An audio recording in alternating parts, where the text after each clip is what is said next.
I feel like we all need to have on black veils and black clothes. We're supposed to be journalists, but we are in mourning right now. It is mourning in America. We'll take the journalists. I mean, take the non-objective hats off and talk about what happened in election 24 and what now. So you're joined by the Defender team to discuss that today. You know, Donald Trump has completed a paradigm shattering political comeback. He won the White House, and it seems like it's shaped more up to America's dissatisfaction with the direction of the country that than the Democrats' dire warnings of the threat of the 45th and soon to be 47th president, what he poses to our founding principle, the threat he poses. So our team is weighing in on what happened. Guys, we'll start there. Well, I'll jump in and just say, I think that, we were let down by some people. I think some people, this whole narrative that, that we lost or that we weren't good enough. I don't know that that was really what happened, or even that the messaging was off.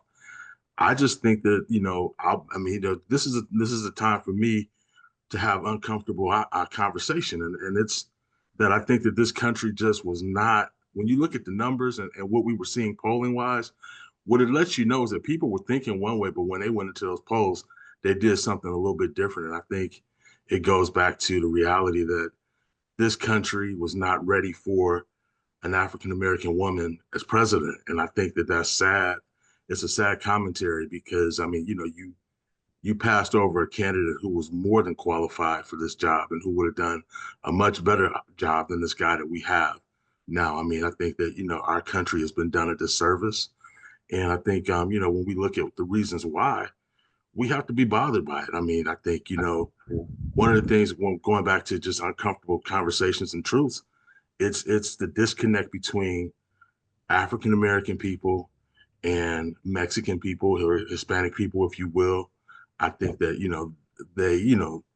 while they did trust Barack Obama, I think they had a harder time trusting, an African-American woman, and it showed. We knew the white men wouldn't show up, but what we didn't realize is that, the Hispanic people wouldn't show up in the way that we needed them to, or the white women who are also going to be, adversely affected by this guy and his policies. So to me, I think that that's the reason and that's the problem. Yeah, we're gonna put a chart up that just kind of shows you can't blame black women and black men on this go round. Nope.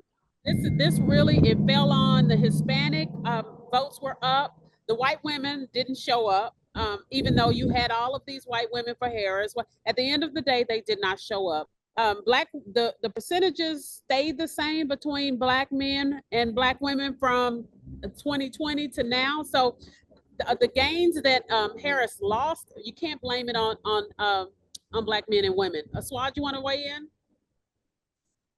Not really, but so I've heard it put this way, that the United States has been founded from day one on three pillars: racism, sexism, and classism. And, the old saying, when someone shows you who they are, believe them. And for whatever reason, we allowed hope to seep into our brains and we forgot who America really is. And they reminded us. It's a sad day in this country. But it also shows the power of planning and organizing, because white nationalists have been trying to tear down in black people the belief that voting matters. And it showed. I saw one statistic that said Kamala Harris compared to Biden lost 15 million votes. That's 15 million people that didn't show up. 15 million people that didn't vote in what some folk was saying was the most important election of our lifetime. And so they chipped away at our mindset, and we allowed them to get away with it. And it's a sad day. In Fort Bend County, it's very disheartening. We were looking, only about 65% of the voters showed up there, maybe around 68% of the voters showed up. We lost key judgeship races. So when people go in front of these now Republican judges, I don't think they realize the impact, because the Republicans had a messaging of Kamala locked black men up, and we took it and ran with it. Laura, you want to jump in here? Yeah, I definitely want to start off this conversation on a positive note. We definitely know that the democratic process works, and every vote does count. Clearly, it was evident during the election. We have to say that VP Harris did a great job, a remarkable job in the short time frame she had to campaign. Um, so we have to make sure we give her props for that, because I don't know, under that kind of circumstance, under that kind of timing, who would successfully do that, like, spot on the way Right. she did.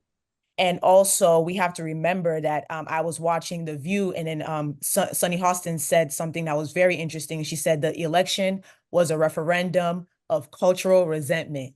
And I said, that's exactly what this election was.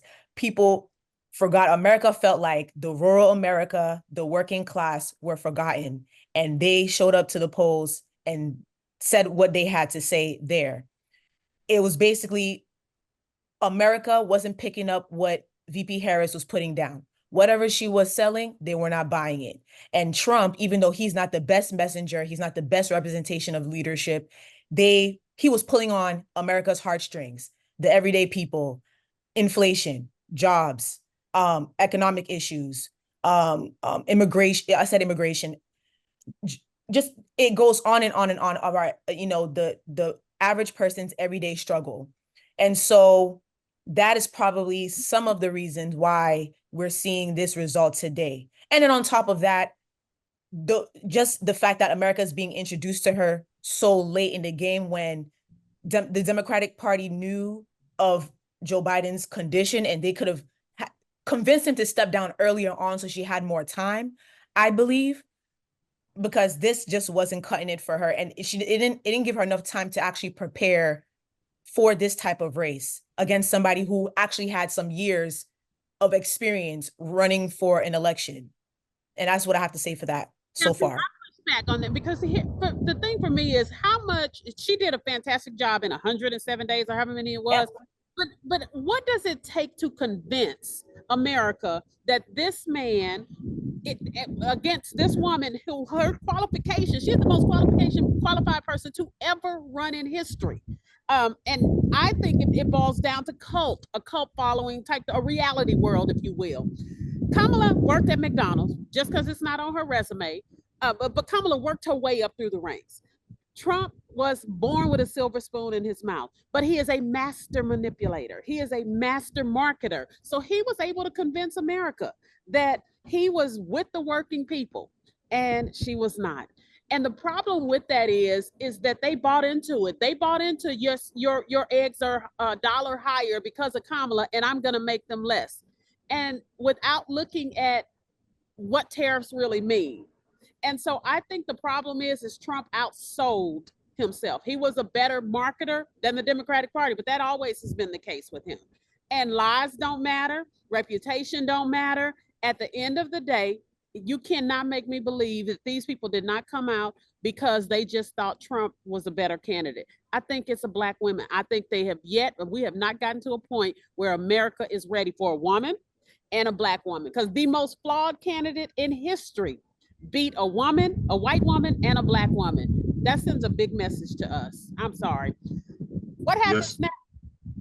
And what I think happens now, though, and I think it's time to get excited, actually. I mean, and about what we can do as a people and how we have to come together. I mean, I'm excited about the possibility and the reality of us uniting and understanding that, we will soon have a common goal, and that's to fight everything that this guy is about to set forth, because the table is set for him to do whatever he wants to do to us. He controls, he controls the House, he controls the Senate, and he controls the Supreme Court. So that means we're about to be in the fight of our lives. And that means that we got to get ready and we got to come together. We cannot be separate, and I think that these people, I look forward to the people who voted for him who shouldn't, the people he's against and will always be against. I look forward to them regretting their vote and their voting decision. I mean, and that day will come. When they start deporting, I'm gonna just be like this: as they start deporting all of these people that voted for, when all of these mistresses can no longer have abortions, I'm gonna just watch like this. You know, maybe I need to come back next week because I'm still in petty mode. But I'm gonna sit back and watch because all of these people who thought their world was about to be fixed are gonna be in for a rude awakening. And you know, Kendrick Lamar says we're gonna be all right. I know we will, but I ain't there yet. So, Aswad or Laura, I'm gonna let y'all go. Um, I, I just finished writing an article. We need to plan for the next 100 years because the folk who came out victorious, they've been planning like that. Not just for next week, next year. They've been planning for decades and decades, and their plan has worked. We've got to take that same mindset. The next article I'm writing is we need a black and black coalition because we've been trying to form coalitions with this group, that group, white women, Latinos, everyone else, and they all left us hung out to dry.